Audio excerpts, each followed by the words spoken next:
可恨武后把持朝政，可恨武三思结党营私，但是最可恨的，却是我这个太子只能术士胡策。你叫我怎么能不自责？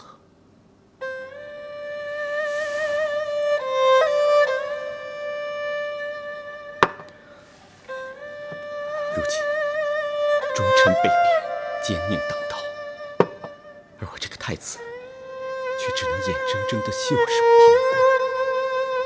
你叫我怎么不自责？太子殿下，末将收到消息，张柬之他们5位王爷已于今早在路上相继遇害。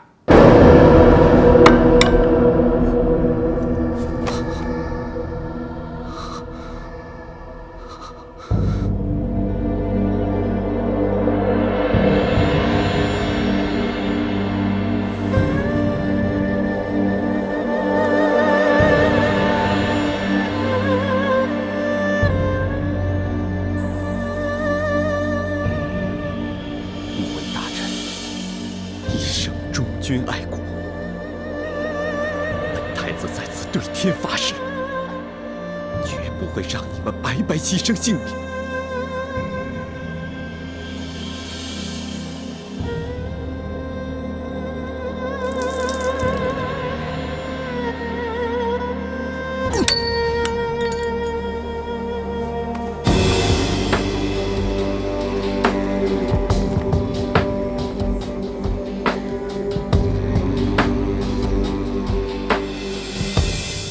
武三思滥杀功臣，目无王法，结党营私，拥兵自重。各位将士，你们可愿意跟我去讨伐这个老贼？好。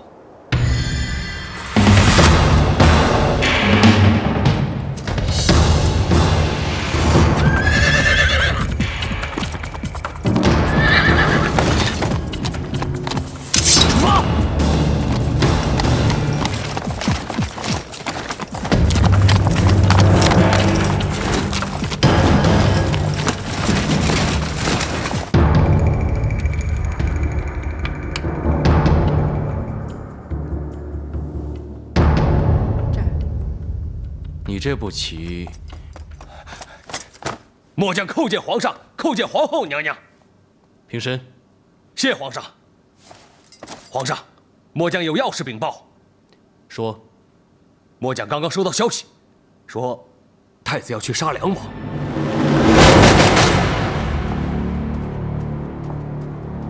你说什么？再说一遍。太子要杀害梁王。事关重大，你要是敢妖言惑众，本宫马上让你人头落地。此事千真万确，末将不敢有半句谎言。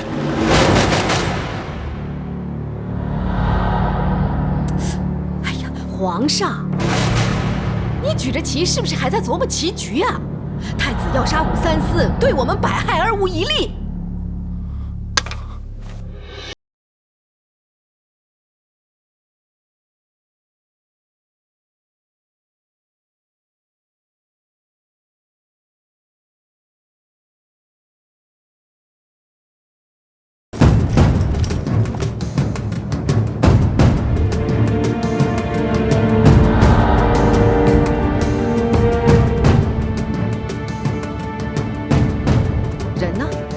没人呢。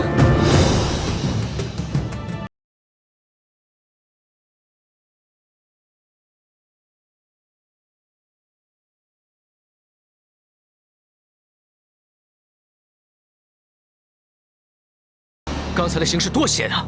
如果我没有收到消息，及时的赶去阻止你，恐怕你已经凶多吉少了。我只知道我要亲手杀了武三思，难道你认为他不该杀？该杀！武三思专横跋扈，祸国殃民，人人得而诛之。可是我还是要跟你说，如今时机还未成熟，不能杀他。你别在这跟我谈什么时机，该杀者就要杀。如果贸然行事，只会让我们自招损伤，最后前功尽弃。要杀武三思，绝不能轻率，必须从长计议，以策万全。我不懂什么叫从长计议，我只知道我们在这什么也不做，这叫坐以待毙。还不如拼死搏一场，还落得个痛快。你杀了武三思又如何？皇后早已经跟他沆瀣一气。你动了皇后的人，他会轻易的放过你吗？反而会平白给皇后落下一个让他对付你的口实。皇后早已视我为眼中钉、肉中刺，即使我不杀了武三思，又有什么差别呢？有差别。只要你还活着，你就有胜利的机会。如果你现在死了，你就彻彻底底成为一个失败的人了。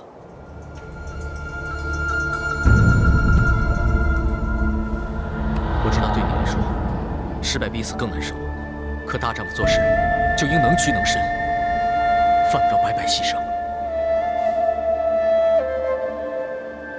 难道真的是时不与我？武三思一定要出，不过现在还不是时候。我答应你，只要时机成熟，我第一个出来帮你。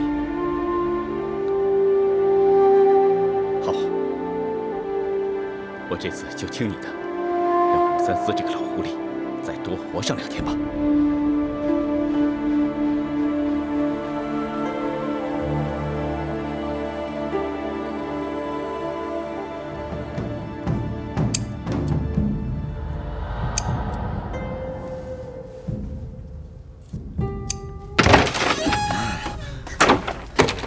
殿下小心！滚开！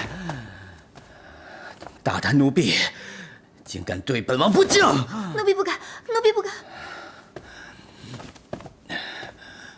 我这个太子无权无势，朝不保夕，凡事只能忍气吞声。谁会把我放在眼里？啊？谁会啊？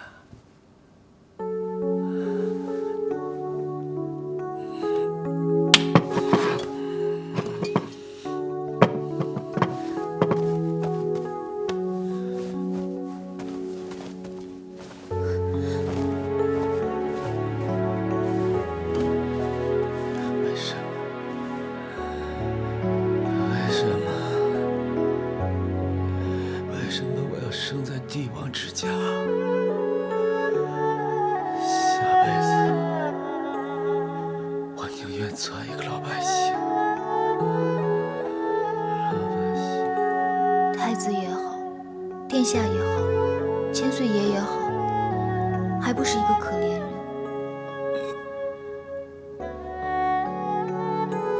看来你这殿下，跟我这宫女，好像也没有什么分别啊。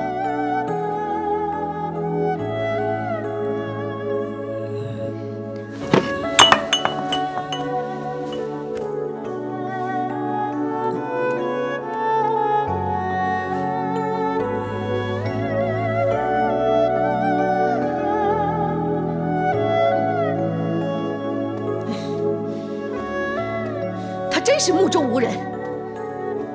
作为太子，他竟然这样挑拨是非，要密杀功臣，简直是扰乱朝纲。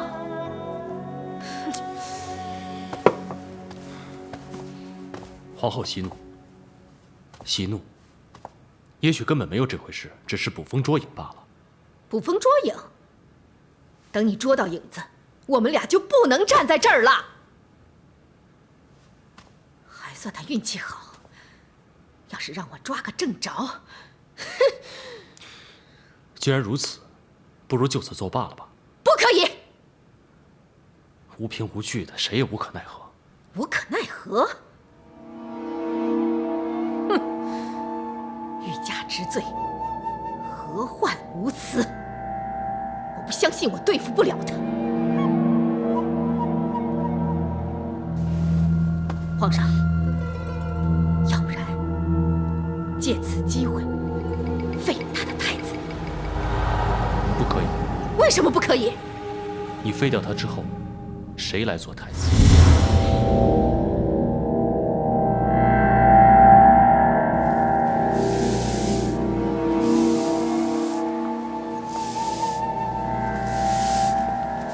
小凡姐，小凡姐，丹华，你回来了。回来了，你没事吧？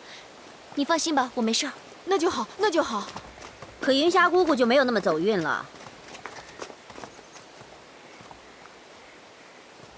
我知道云霞姑姑现在还在天牢里受苦，那个地方真的不是常人可以带的。我真的很担心云霞姑姑。为什么你可以放回来，而云霞姑姑却还要继续在那儿遭罪？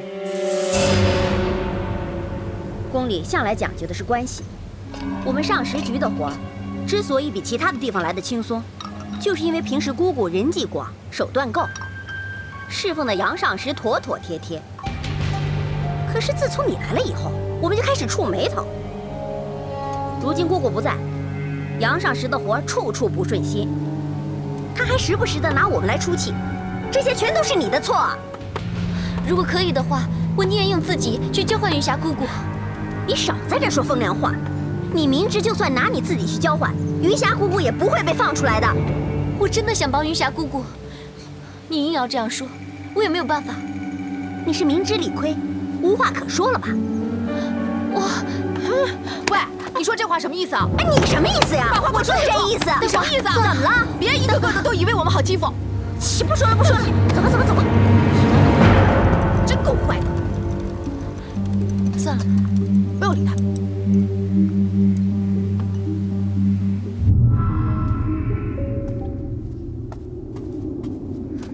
奴婢叩见公主殿下。免礼免礼，快坐。谢公主殿下。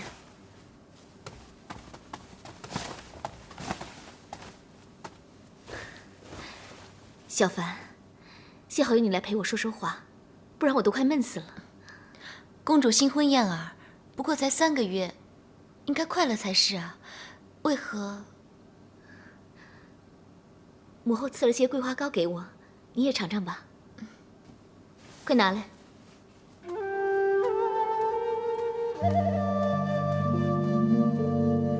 有没有樊良的消息？还没有。怎么还没有？难道他出了什么事？本宫总有种不祥预感。会不会？公主别担心，只要一有樊良的消息，奴婢会马上转告公主的。你是最诚实的人，本宫相信你不会骗我。如果没有你的帮忙，本宫真的不知道该如何度过眼前一个又一个的难关。那本宫就等你给我带来好消息。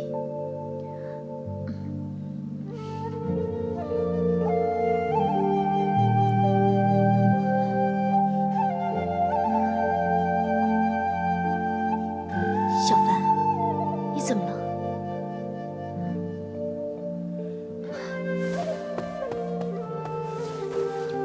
奴婢今日来，其实是有一事相求。什么事啊？求公主殿下带奴婢向皇上还有皇后娘娘求情，求他们网开一面，放云霞姑姑一条生路。你知道，我向来不过问宫中事务的。云霞姑姑跟奴婢一样，无故含冤下狱，奴婢侥幸获释，但是姑姑却仍然身陷囹圄。奴婢年少体健，尚且难以忍受天牢之苦，何况年事已高的姑姑，她又如何熬得住？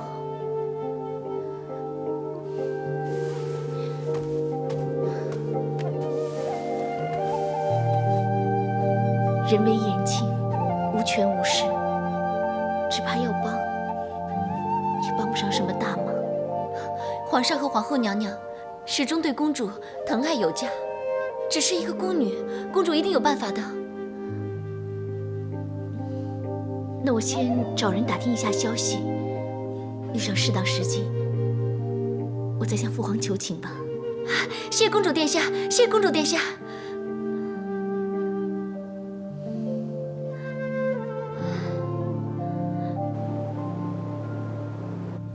来啊，来。这位大哥啊，我想进去看一下云霞姑姑。云霞生病了，已去安寿堂了。不是得了重病才会去安寿堂的吗？是啊，你也知道，这宫中的宫女生病了是不能让御医给看的，只能移去安寿堂，任其自生自灭。来来来，来走。我。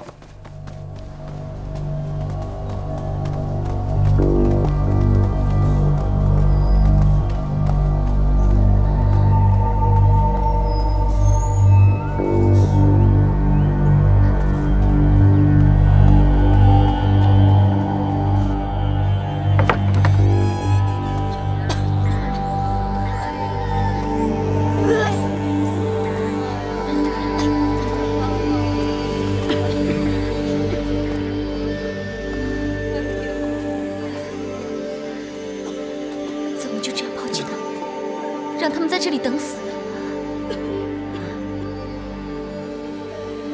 云霞姑姑，云霞姑姑。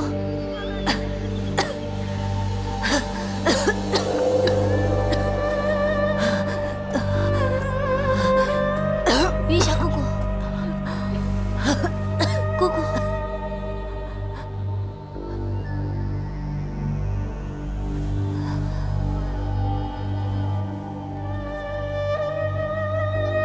云霞姑姑，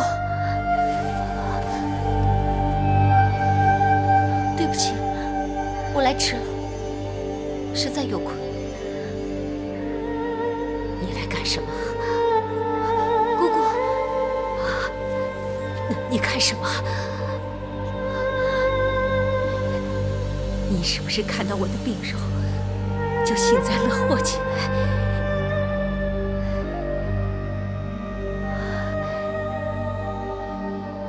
你要笑，你就笑吧。我知道，我来了以后就没有机会回去。 你耻笑，我只是很担心你。你病得那么重，他们怎么可以不闻不问呢？好人待在这里也都会熬出病来，更何况你们待在这儿，个个保养在身。我们宫女生了病，就要待在这里，这就是我们的命运，谁都改不了这个规矩。 可以改变，我已经找过安乐公主，求她去跟皇上求情。只要圣恩一开，你就可以离开这里啊！姑姑，你不要放弃啊！可以改变。刚才有个宫女离开了这里，那是我来了以后的第16个宫女。不过。 他们不是活着离开，是死后被抬出去的。过不了多久，我就会是第17个。不会的，这里没有人可以活下去，不是因为药石无灵，而是因为没有人来医你们。这里活脱脱。 就是个鬼地方，一个个身患重病的活死人。天下间又有哪个傻瓜肯医我们？我可能。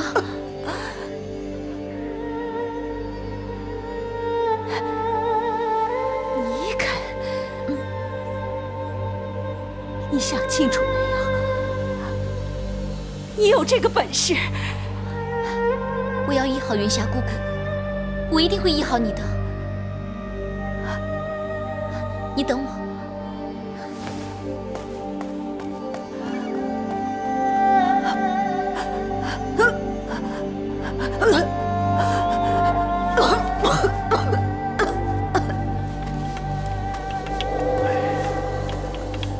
难不成连刘御医都束手无策吗？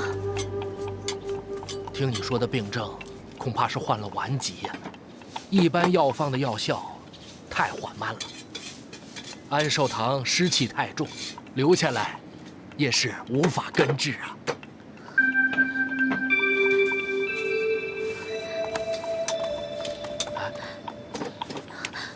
刘御医，求你救救云霞姑姑吧！ 看在你我的情分上，我给你想想法子。啊，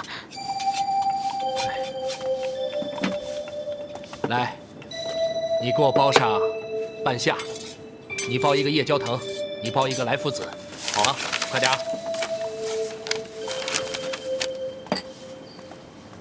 这个偏方叫做寒苏丸，记住，要用刚出生的嫩羔羊，加上杏洛还有五味子，一同蒸上3个时辰。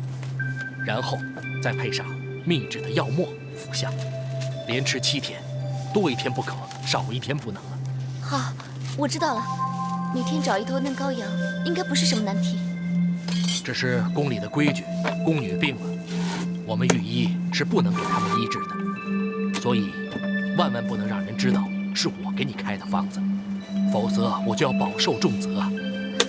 刘御医，请放心，莫凡一定恪守承诺，绝对不会说出去的。哦，还有一个问题，治标不治本。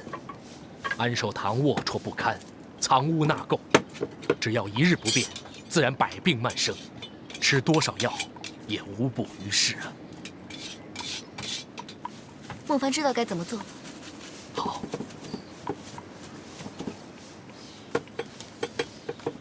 谢谢刘御医。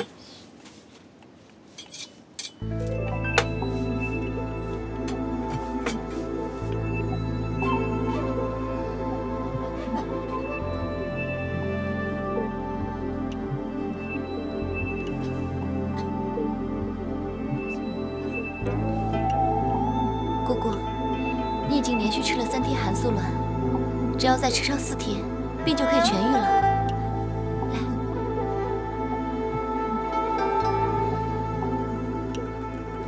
你当初说要医我，我以为你是信口开河，我真是没有想到啊！你这丫头这样认真，每天来给我喂药。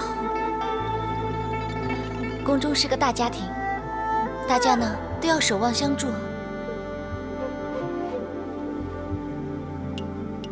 大家庭，我看是个大牢笼。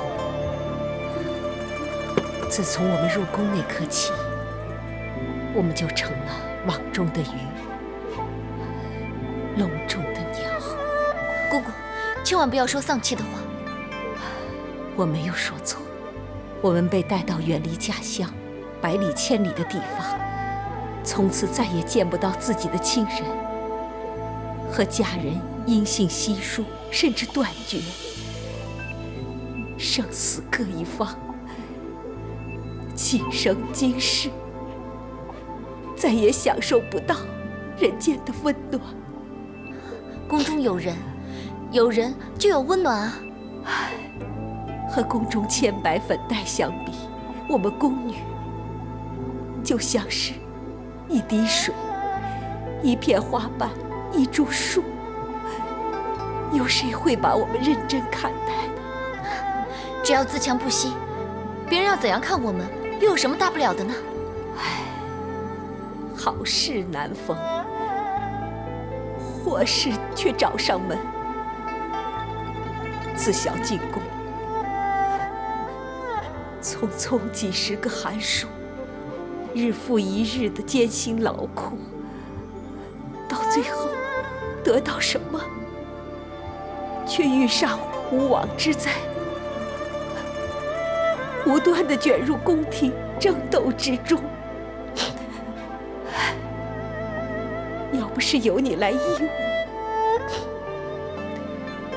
我早已就死了，埋在宫人血了。这正好印证了天无绝人之路嘛。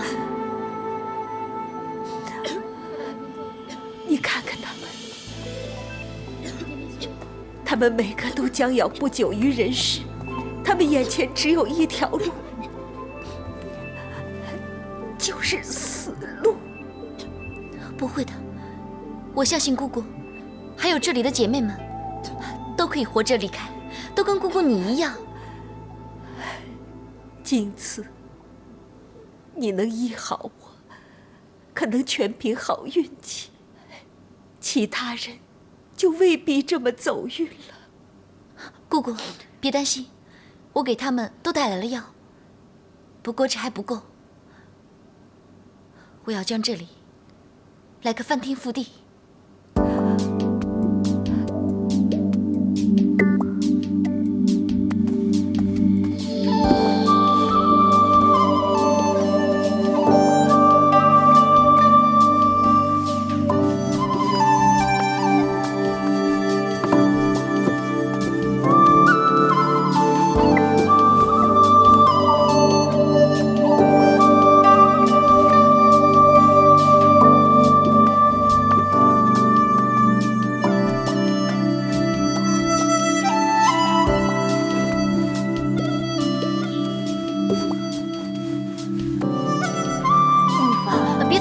我来就好了。你好好休息。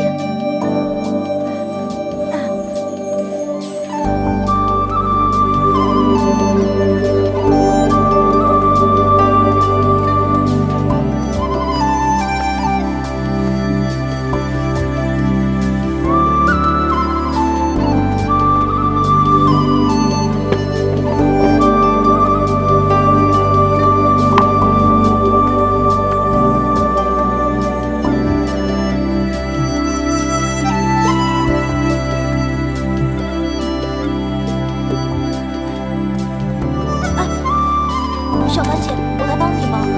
谢谢你。小凡姐，我们也来帮你，我也来帮你。来，谢谢大家。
云霞姑姑，哎呀，你刚刚病愈，不要过分操劳啊。哎呦，没关系，入宫干了这么多年的活儿，今天是我干的最愉快的一次。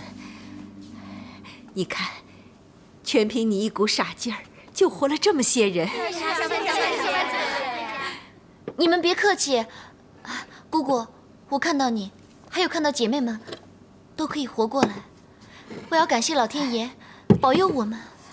孟凡，我看你的医术比御医还高明，看来你今后应该去掌管上药局才是啊。是呀，就是。云霞姑姑，你还说笑呢。来，我帮你一起擦。哎。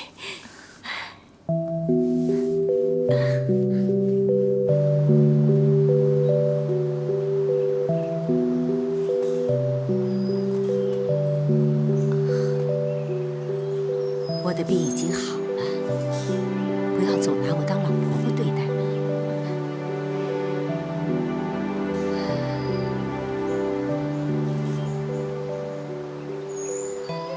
说实话，我当初没有想到可以活着离开这里。姑姑，即使环境再怎么恶劣，都不要轻易放弃啊！哎呦，好了好了，不要像个老婆婆一样唠唠叨叨，否则我没有病死，也要被你唠叨死。这次你不仅来探病，还私下医治好了这么多宫女。按说你干了件天大的好事情，不过你终归是违反了宫中的规矩，恐怕不只是惹人非议，甚至会惹祸上身的。救人如救火，当时我也想不了那么多。你是个好人，好人本该有好报。不过这里是宫中，你这样做，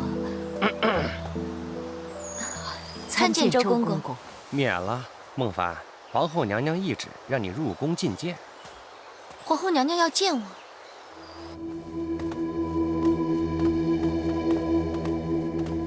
奴才叩见皇后娘娘。奴婢叩见皇后娘娘。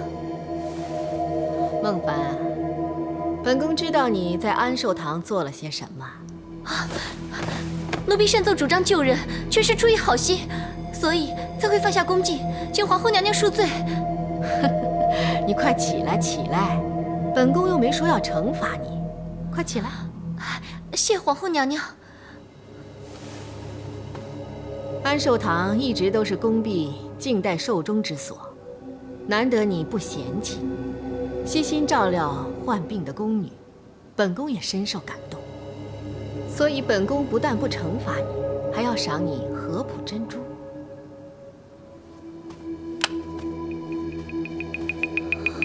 奴婢不敢领受如此重赏。本宫赏你，你就受赏吧。既然如此，奴婢却之不恭。谢皇后娘娘。本宫不罚你，而且还要赏你，你是不是觉得莫名其妙啊？奴婢愚笨，不敢猜测皇后娘娘圣意。孟凡，你跟公主待过一段时间，你知道她最喜欢什么玩意儿？奴婢不知道。她最喜欢的是这合浦珍珠。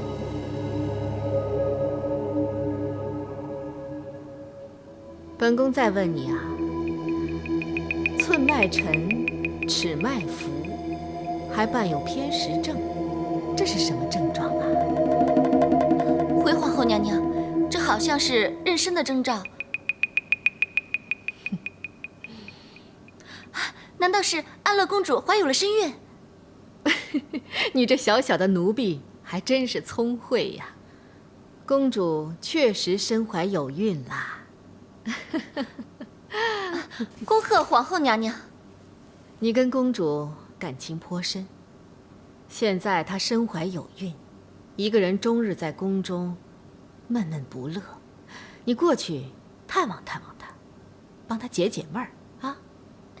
奴婢遵命。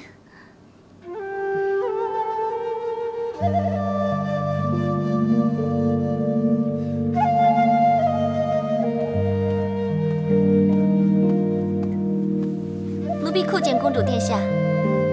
免礼。谢公主殿下。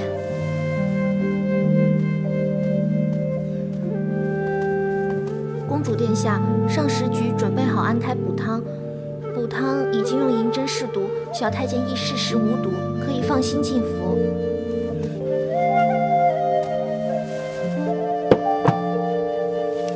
等等，本宫觉得这儿有点凉，你去给本宫拿披风过来。奴婢遵命，请公主慢用。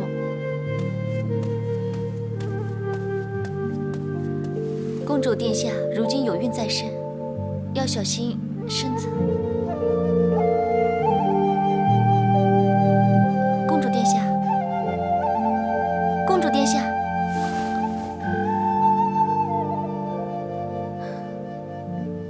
小凡，你看身后那盆是不是红花草？听说好像对身孕有害。奴婢知道。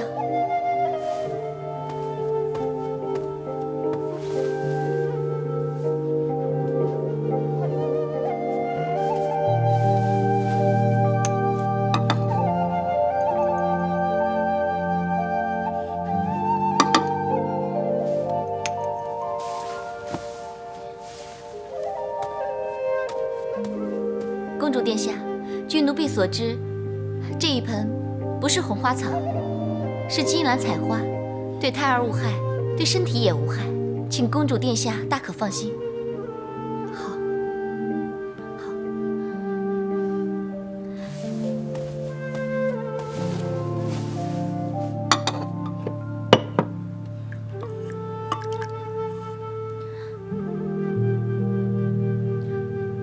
怎么有一股辛辣苦涩的味道？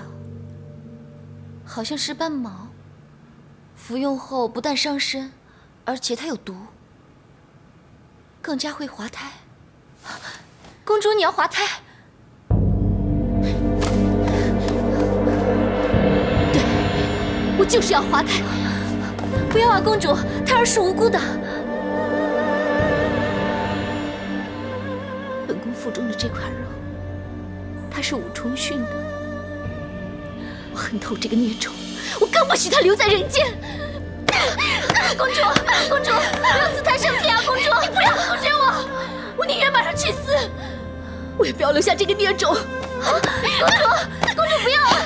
你不想跟樊良再次相见了吗？如果公主死了，一切皆为泡影。如果樊良知道了会怎么办？如果没有公主殿下，他会苟且偷生吗？可是他走后，一直杳无音讯。他说不定遭遇什么不测。奴婢刚巧得知，樊良他还没有死。真的？他在哪儿？他是因为害怕周围有皇后娘娘的耳目，所以就好好藏着，直到确定没有皇后娘娘的人，他才暗中托信给奴婢，托奴婢给公主殿下报个平安。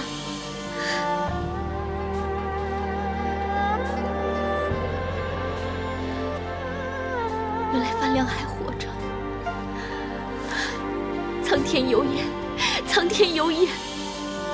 樊良还让奴婢跟公主说，无论事情到怎样的地步，请公主千万要保重，因为他正设法想要跟公主见面。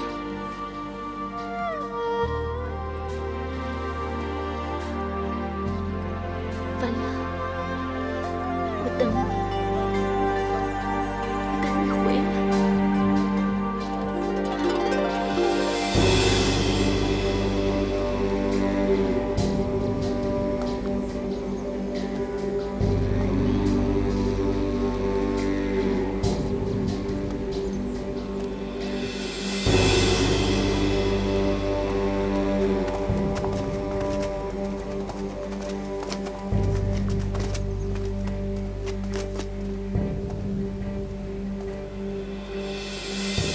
大胆奴婢！奴婢鲁莽冒犯，请恕罪。看你这么失魂落魄，到底遇到了什么问题？起来。谢大人。当日在太上皇面前，也没见你这么眉头深锁，看来此事非同小可。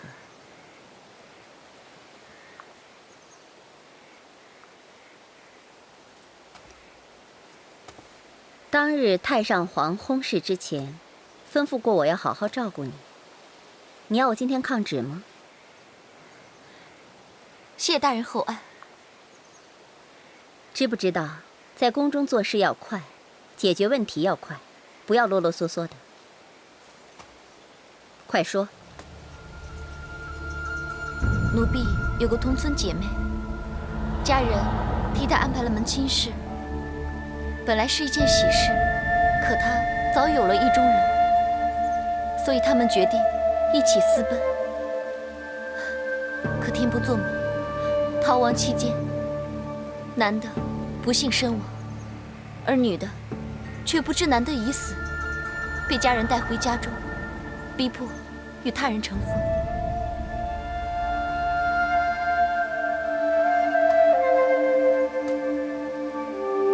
你是知道真相的。是。可是我为了安抚我的同村姐妹，我居然跟她撒了谎。我骗她说，那个男的还尚在人间。那还有什么问题呢？为什么会没有问题？他那么相信我，可我却在欺骗他。他现在还怀有身孕，可是腹中胎儿却又不是那个意中人的，他受不了这个打击，打算下药滑胎。所以我只好捎了口信给他，要他好好活下去。可是他的意中人早已死去，我在欺骗他，我是在欺骗他。那你的同村姐妹听了你的谎话，有没有生存下来的？有。那她那肚中的胎儿有没有保存下来？有。那你说了谎话又有什么关系？你已经救了2条生命，你又何必要自责呢？撒谎就是撒谎，跟救人不救人没有关系。有关系。为了救人撒谎，那就不需要自责。是你自己想太多了。你要记住，救人一命胜造7级浮屠。在宫里面每天发生着那么多伤天害理、不仁不义的事，你现在虽然是撒了谎，可是你撒的谎却救了人的性命。说谎话能救人命，这有何不好？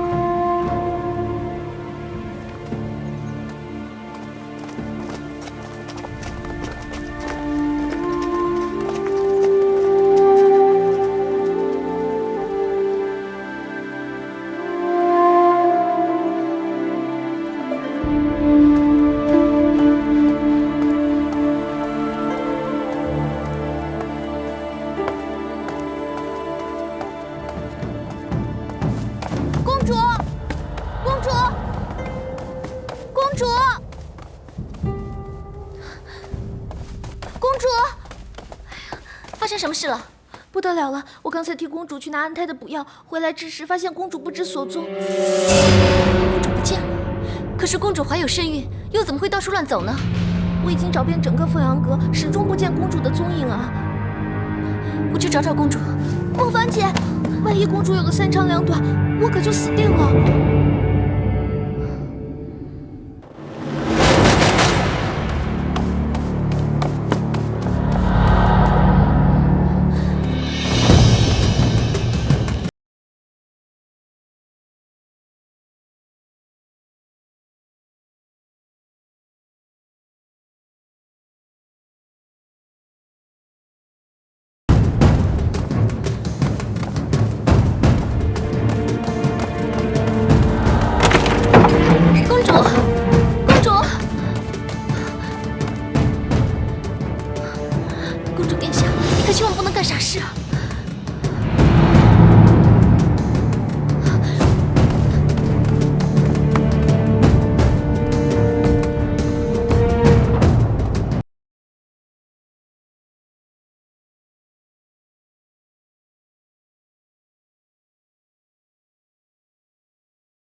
人人都说，爱到尽头，即是海枯石烂，矢志不渝。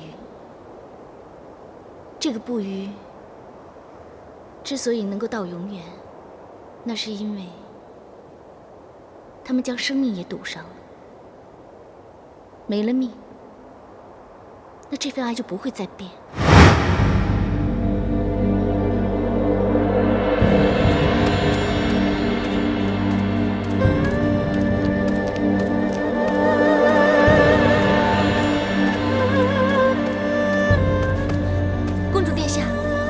这里干嘛？小凡，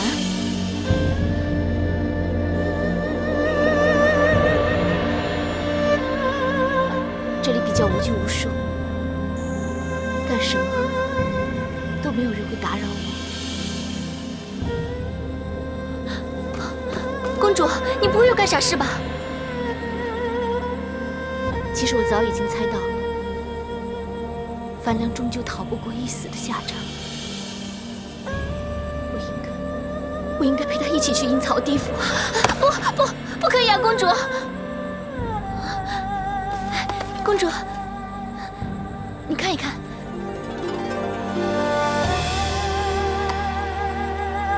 这是樊良暗中给我的，让我一定转交给公主，请你打开看一看。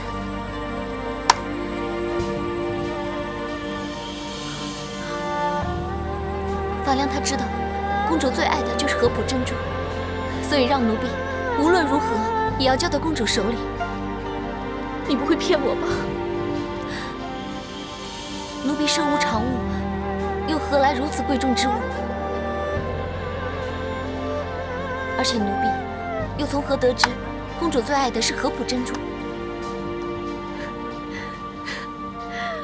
范良还记得我最喜欢的是什么？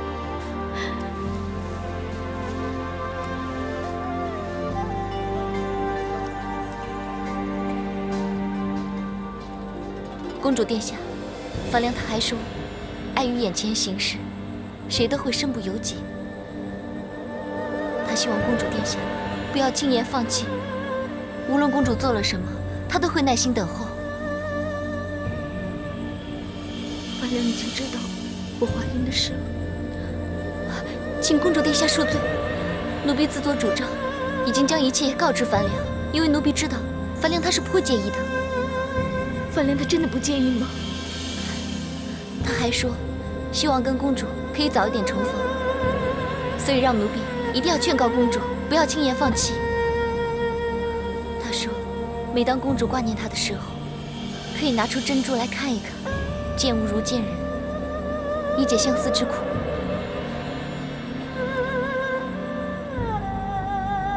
见物如见人，以解相思。范良，你放心，我会坚持，我会坚持的。公主，我们回去吧。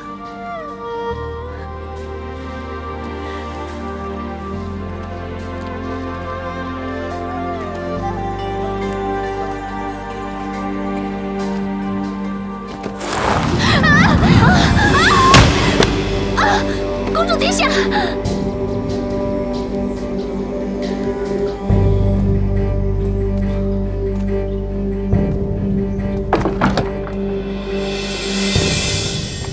刘雨衣，公主胎儿保得住吗？公主殿下意外滑胎，下官无能为力，未能保住公主殿下胎儿，请皇上、皇后娘娘恕罪。那现在人怎么样？幸好公主殿下出事时，那位小宫婢孟凡在旁，及时通知了下官，才得以马上施救。公主殿下并无生命危险。孟凡，雨衣，朕现在可以进去探望公主吗？公主殿下虽然无性命之危，可是滑胎令脏腑气血虚损，需要休养，不适合人多打扰。你这个庸医！我的孙子夭折了，你们还在这说这些？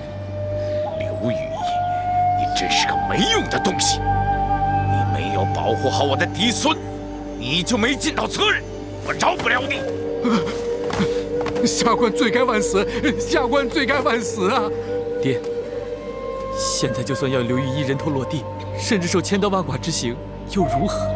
最终还是于事无补啊！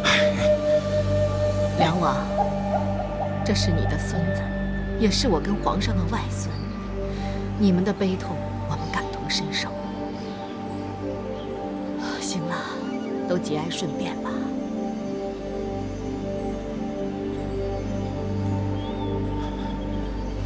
你这个庸医！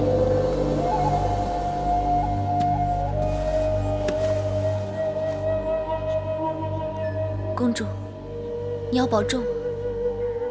我没事。这孩子，我根本也没有想要留住他的意思，只是樊良不介意，所以我也不会在乎他的生死。终归是滑胎了，也罢，这也许就是天意。这个孩子，可能本来就是一个错误。奴婢只是担心公主的身体。你放心，我已经想清楚了。为了樊良，我要料理好身子，等樊良来接我离开，对不对？对。樊良知道公主殿下没有放弃，总有一天，奴婢相信公主殿下跟樊良会重逢的。倘若你再见到他，你代我告诉他，从今以后，我什么都不怕了。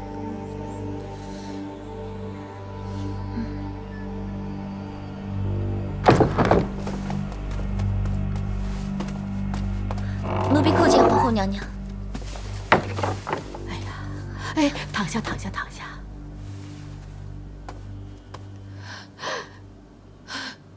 女儿啊，娘现在想起，当年我跟你父皇在流亡的路上把你生下来的时候，因为找不到裹你的破毯子，就用娘身上披的旧风衣紧紧地包裹住你。可不管怎么样，我也顺利地把你生下来了。可你现在倒好，连个胎儿都保不住。母后，生死有命，岂能强求呢？都是娘不好，没有好好的把你照顾好。那个照顾你的宫女可真该死啊！母后，是果儿感到苦闷，想出去走一走，不关其他宫女的事。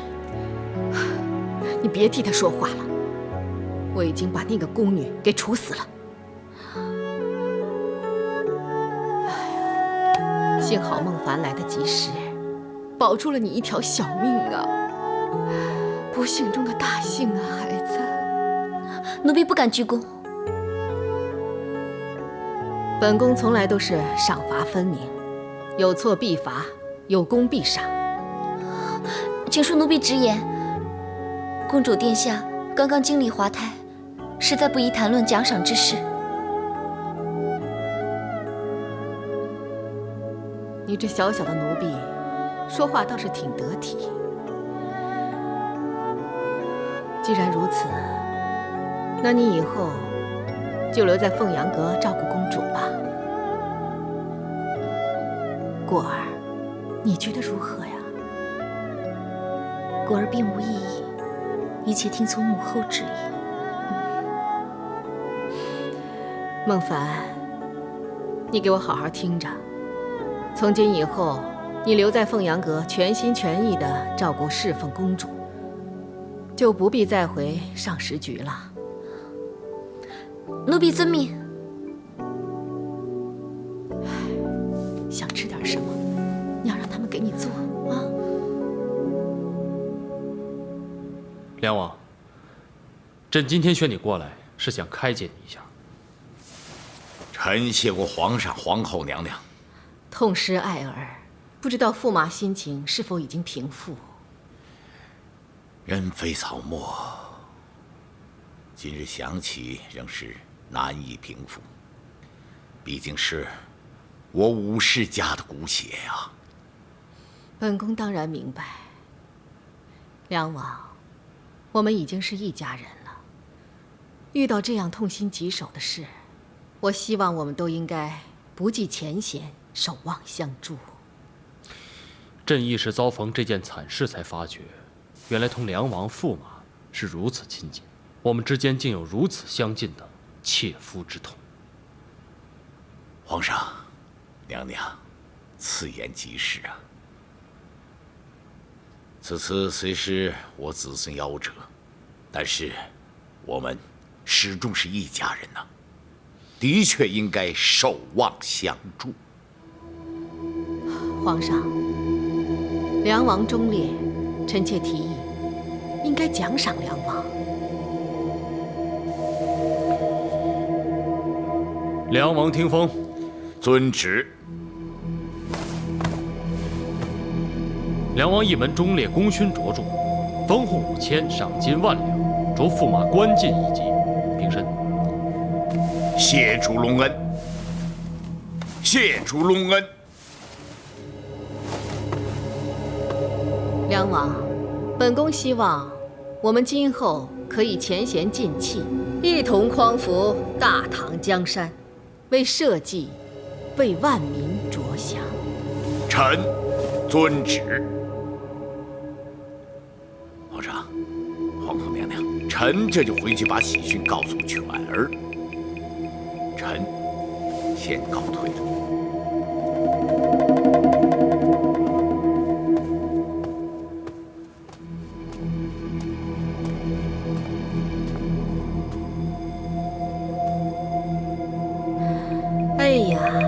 婉儿真是料事如神呐！你看，这武三思得到了一点点甜头，就对我们服服帖帖的。武三思贪财慕势，给他点好处，他当然不会拒绝。可此人一向是贪得无厌，此方法恐怕用得了一时，难用一世。此次幸得婉儿为朕出谋划策，朕才能够拉拢武三思。谢皇上夸奖。当日虽然除去了张易之、张昌宗二人，可是武三思一伙人还在，始终是皇上的心腹大患。偏偏这武氏父子又势力庞大，飞扬跋扈，若贸然对付，恐怕难胜算在我。如若这次借公主殿下滑胎一事加以慰问，施以恩惠，将这梁王拉拢过来，此乃为上上之策。好，信赏必罚。婉儿此次既然有功，就应该论功行赏。可是要朕赏赐你些什么才好呢？皇上，皇上，臣妾倒有个好主意，一个极好的主意。请皇上皇后无需为婉儿的事费神。皇上，婉儿机警聪慧，又善文章，在宫中是妃嫔的典范。臣妾提议，不如请皇上迎婉儿进宫，册封为昭容。皇上意下如何？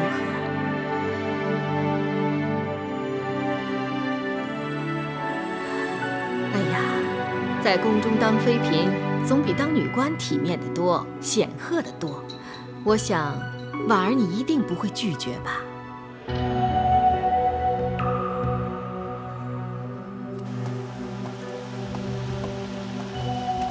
小凡姐，丹华，恭喜你啊！恭喜我什么？恭喜你救了安乐公主啊！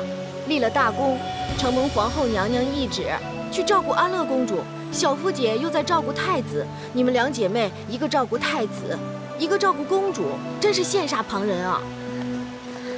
损人利己，厚颜无耻。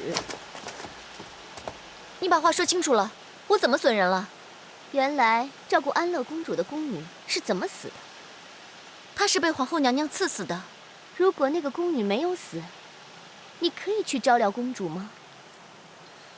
你全凭踩着别人的尸体才有今天的地位，你说自己是不是很可耻？我没有。你不用狡辩，留待你到阴曹地府时，再跟那无端惨死的宫女去解释吧。哎呀，小凡姐，算了吧，他们啊，就爱跟你抬杠。丹华，我没事，你去干活吧。好吧。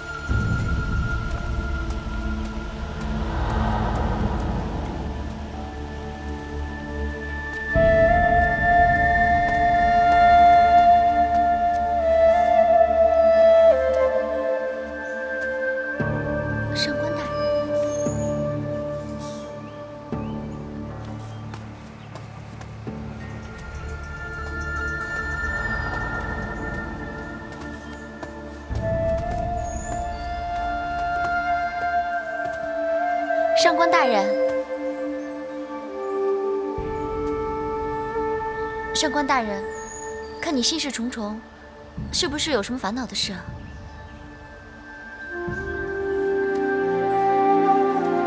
我如同你之前一样，为自己的同乡姐妹的事而伤透了脑筋。不如大人跟我说一说，也许孟凡可以替您分一分忧。我这同乡姐妹，她住的村子是个龙蛇混杂的地方，当中有几帮恶人互相争斗，为己有一帮人做大，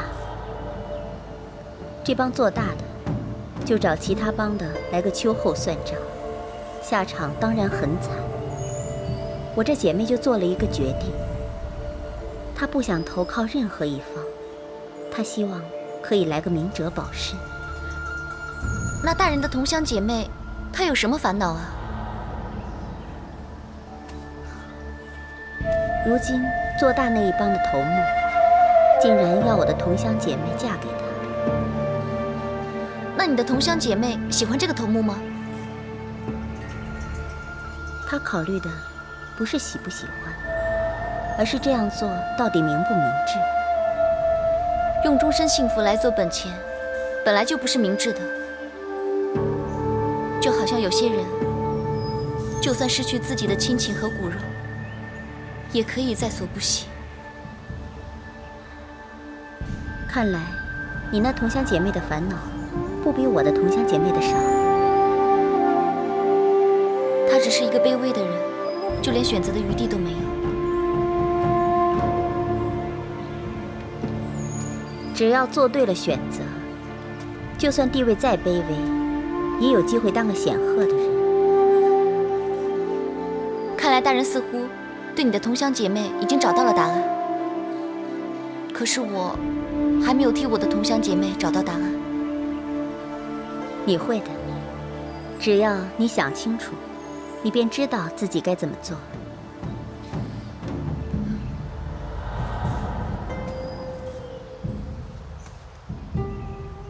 太上皇曾经说过，生杀予夺乃天子之权，翻手可杀万民，覆手可救苍生，这便是大权。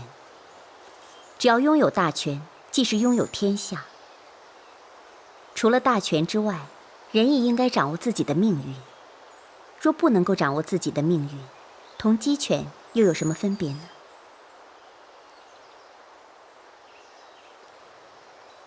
三冬季月景龙年，万城关风出灞川。遥看殿月龙为马，回蜀双园欲作田。岁岁年年常护庇，长长久久乐生平。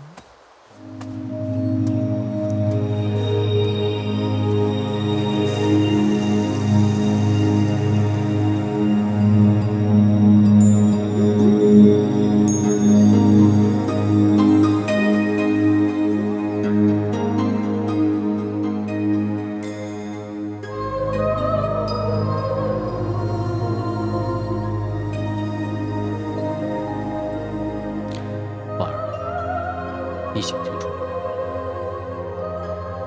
一朝选入君王侧，臣妾就是昭容，皇上的姬妾，这已是不变的事实。好，那我们来和何锦交杯酒吧。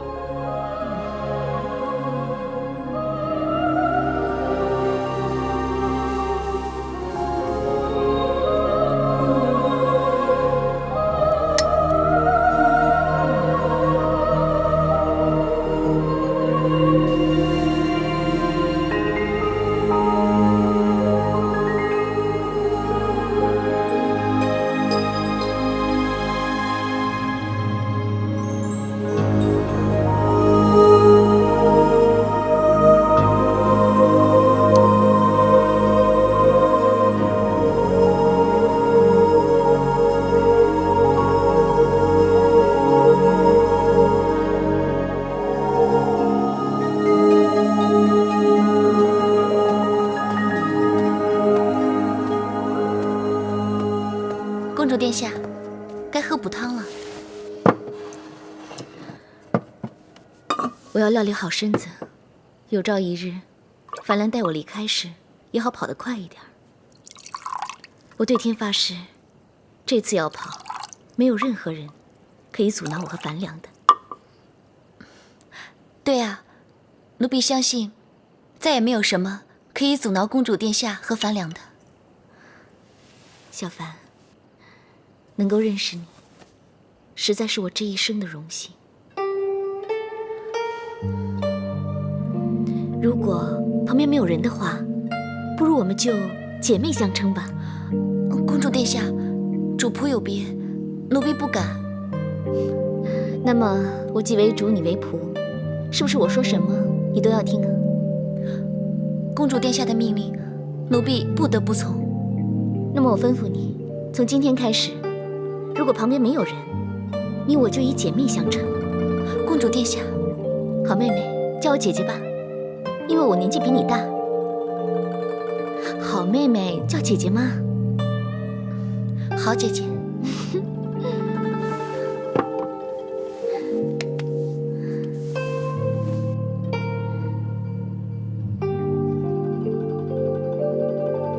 听说那个上官婉儿被父皇封为昭容，恐怕后宫之内又有很多事情要发生了。姐姐何出此言？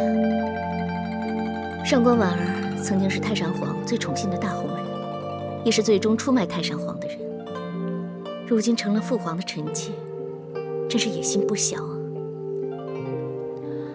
有些人认为，只要选择正确，就算地位最卑微的人，也有可能成为最显赫的人。上官婉儿就是这样的人，即使她当了昭容又如何？她就算过得了父皇这一关，也过不了母后那一关呢。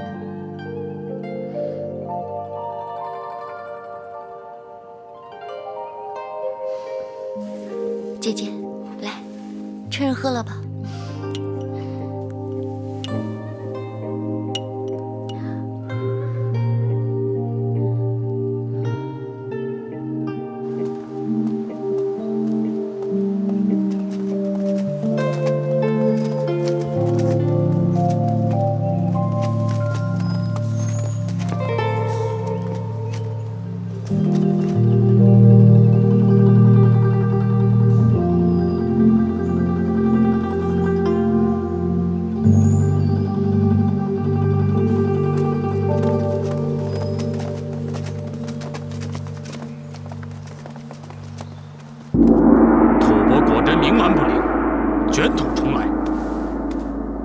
皇上，吐蕃占据瑶州，再度与我军交战，战况激烈，我军已损兵5000。碍于瑶州地势险要，瑶西道一时难以攻陷，双方对峙已逾数月，情况并未乐观。瑶州本为鱼米之乡，如今骤变战场，兵荒马乱。城内百姓更是民不聊生，缺水断粮，并且瘟疫横行，百姓已经易死而食了。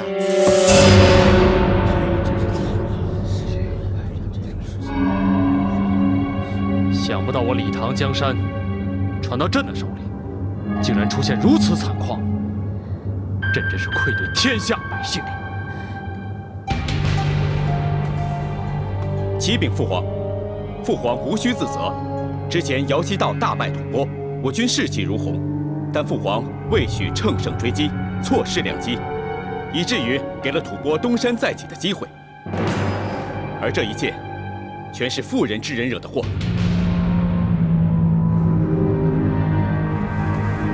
既然良机已失，后悔已经来不及了。瑶州百姓仍身处水深火热之中，所以依臣之见，应尽快找出对策。对策？事到如今还能有什么对策？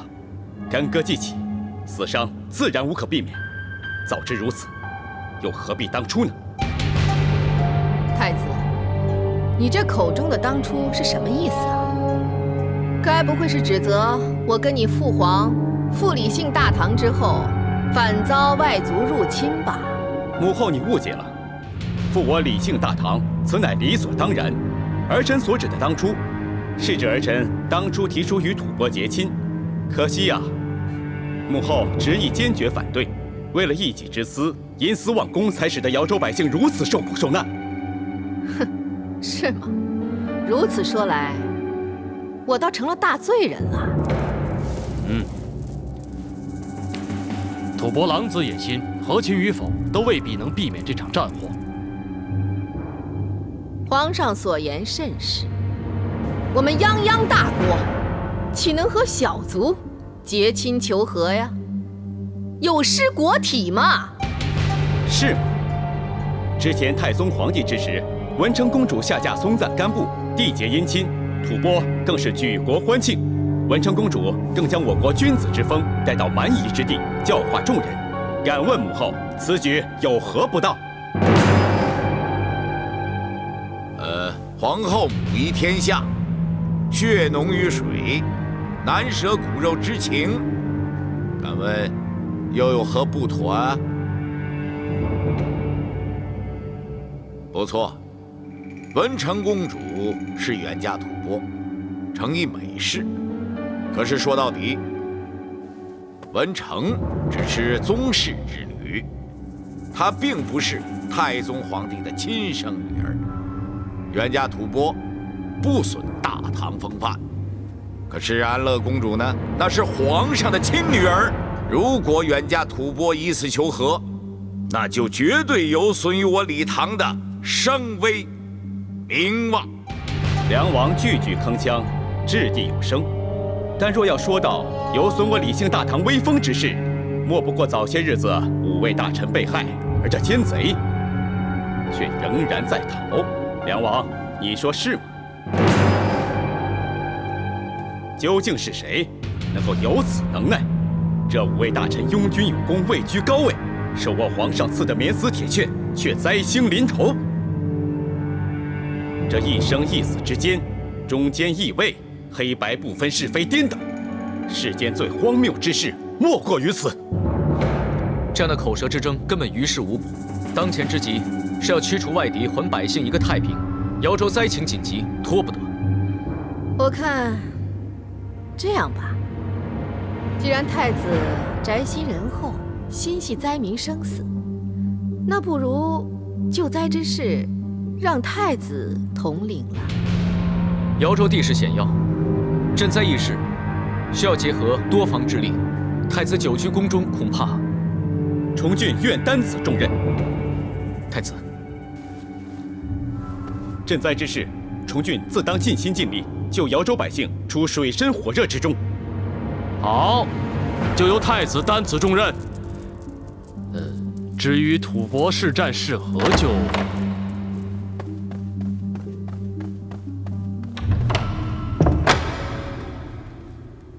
启禀皇上，镇国太平公主、金城公主求见。传。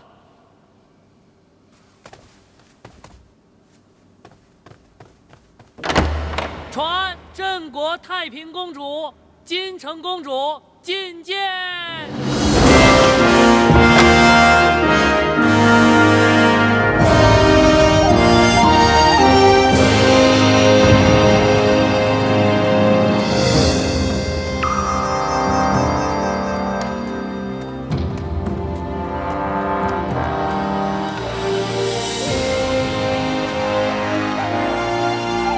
臣妹参见皇上，王后呢？皇妹，蓉儿，请起。谢父皇。皇上，臣妹今番求见，是有2件事想向皇上请求。皇妹有何所求？吐蕃卷土重来，战火不断，为解决2国纠纷，金城公主愿意远嫁吐蕃，缔结2国邦交。儿臣愿效法文成公主，为大唐出一份力。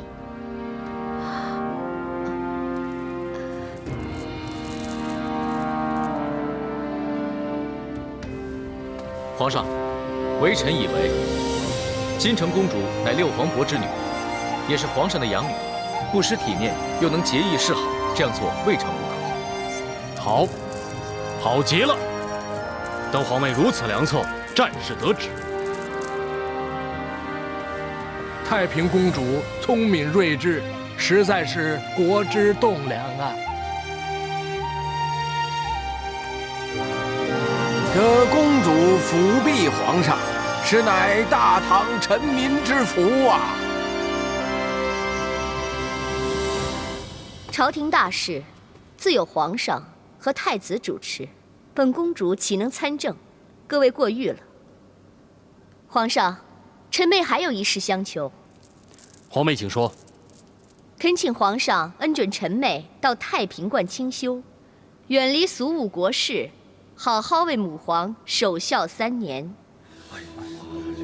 公主孝感动天，不过3年不理国事，岂是社稷之福啊？3年实在太长了。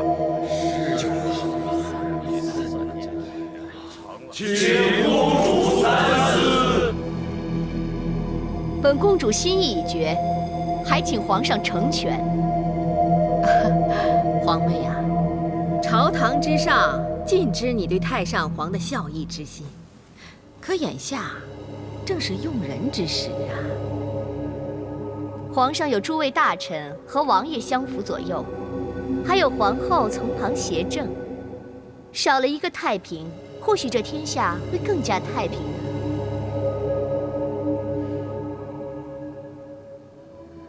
还请皇上成全。既然皇位坚持，朕亦不再强人所难。准奏。谢皇上。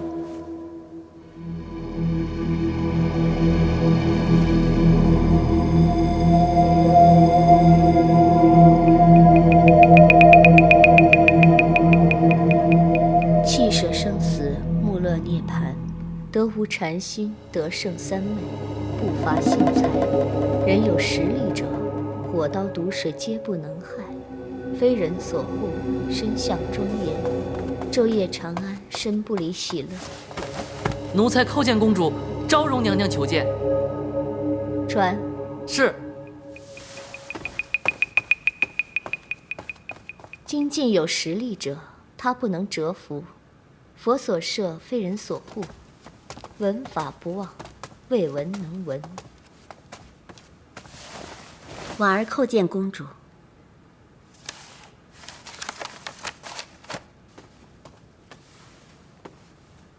不必多礼，起来吧。谢公主。请坐。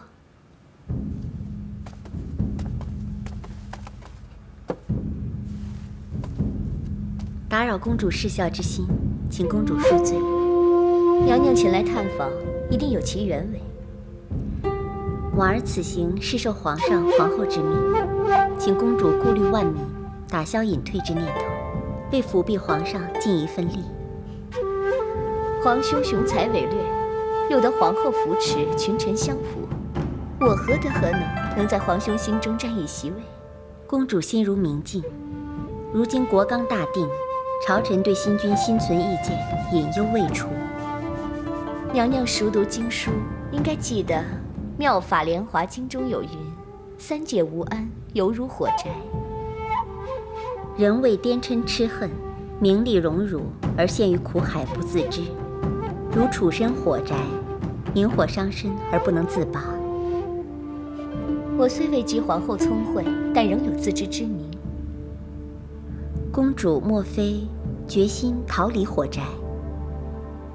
本公主凡人一个，又岂能如佛祖有超脱之心？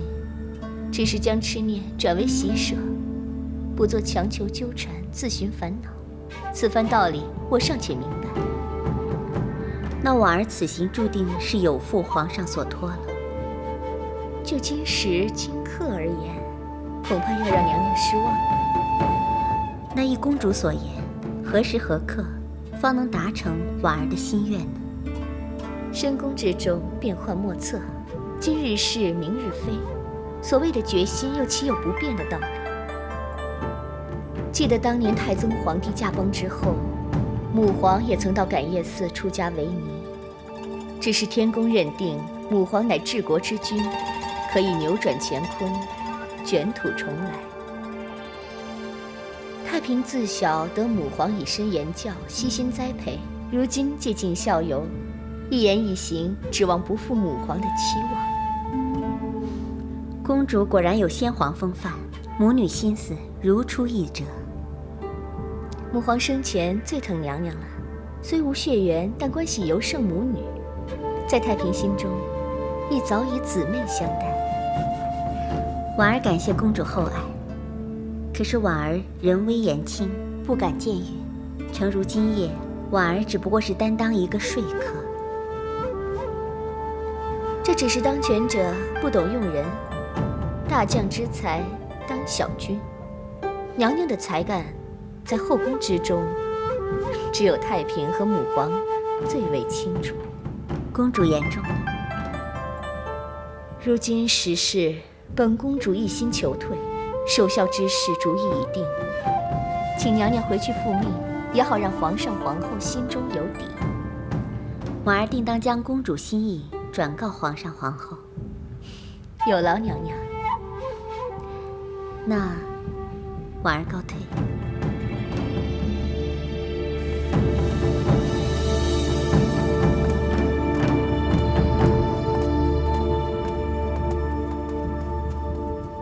公主与娘娘今夜交心之言，你就不怕她告诉皇后，陷公主于不义？上官婉儿是个明白人，自会做明白事。公主真那么肯定？上官大人摇身一变成为昭容娘娘，纵然万般不愿，仍然顺着皇后的懿旨，弃女官成嫔妃。本宫就知道，我俩皆是知进退、懂得审时度势、拥有相同本事的人。这个太平公主果真决心守孝，未存一心。婉儿前往太平观探问过，公主言行一致，每夜诵经2个时辰，清心寡欲，未有异样。太平献计在前，博得群臣信赖；隐退守孝在后，又博得百姓的赞许。他怎么会无所求？